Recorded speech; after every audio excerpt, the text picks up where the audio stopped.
Exam ஹால்ன்றது ஒரு யுத்த களம்ங்க. Correct தானே? எப்படி சாரி பாஸ் பண்ணிட்டா போதும், அவ்வளவுதான் மனசுக்குள்ள ஓடிட்டே இருக்கும். ரீசெண்டா எக்ஸாம் ரிலேட்டடா ஒரு ஆர்டிகல் படிச்சேங்க. ஆமாங்க, அதுல எக்ஸாம் ஹாலுக்குள்ள நடந்த எக்கச்சக்கமான வியர்டான சம்பவங்களை பத்தி சொல்லியிருந்தாங்க.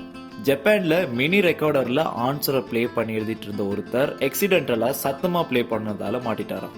சைனாவில் ஒரு யூனிவர்சிட்டியில டிசப்பியர் ஆகுற, அதாவது கொஞ்ச நேரத்துல அழிஞ்சு போற மாதிரியான பேனாவை தவறுதலா யூஸ் பண்ணி கடைசியா வெறும் பேப்பரை சப்மிட் பண்ண வேண்டிய நிலைமைக்கு ஒருத்தர் போயிட்டாரு. ஏங்க, இந்த மோஸ் கோட் கேள்விப்பட்டிருக்கீங்களா? கண் சிமிட்டுறது மூலமா பேசுறது. இதை யூஸ் பண்ணி ஒருத்தர் யூஎஸ்ஏல ஆன்சர் எழுத ட்ரை பண்ணிருக்காரு. ஆனா இவரோட கெட்ட நேரம் எக்ஸாம் ஹால்ல இருந்த இன்விஜிலேட்டருக்கு அந்த பாஷை தெரியுமா?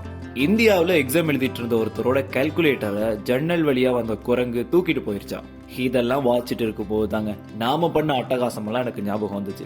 சிலர் என்ன சப்ஜெக்ட்னே தெரியாம எக்ஸாம் எழுத வருவாங்க. சிலர் நல்லா அந்த 3 மணி நேரமும் கொரட்டை விட்டு தூங்குவாங்க.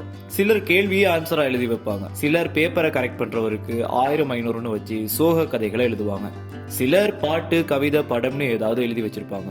முக்கியமா கரெக்டான ஆன்சர் என்னன்னு தெரியலனாலும் அது மாதிரி ஒன்னு எழுதி வச்சிருப்பாங்க. ஆனா அதுவா இருக்காது. இப்போ மனிதன் எனும் சொல்லை பயன்படுத்தி வசனம் அமைக்கன்னு சொன்னா, ஆசிரியர் மனிதன் எனும் சொல்லை பயன்படுத்தி வசனம் அமைக்க சொன்னார்னு எழுதுற பசங்களும் இருக்காங்க. ஏங்க, இந்த பேப்பர் திருத்துற வாத்தியாருங்க படுற பாடு என்னவா இருக்கும்ல? சில நேரங்கள்ல படிச்சதையும் மறக்கிற அளவுக்கு பண்ணிரும்ல நம்மளோட பதில்கள்.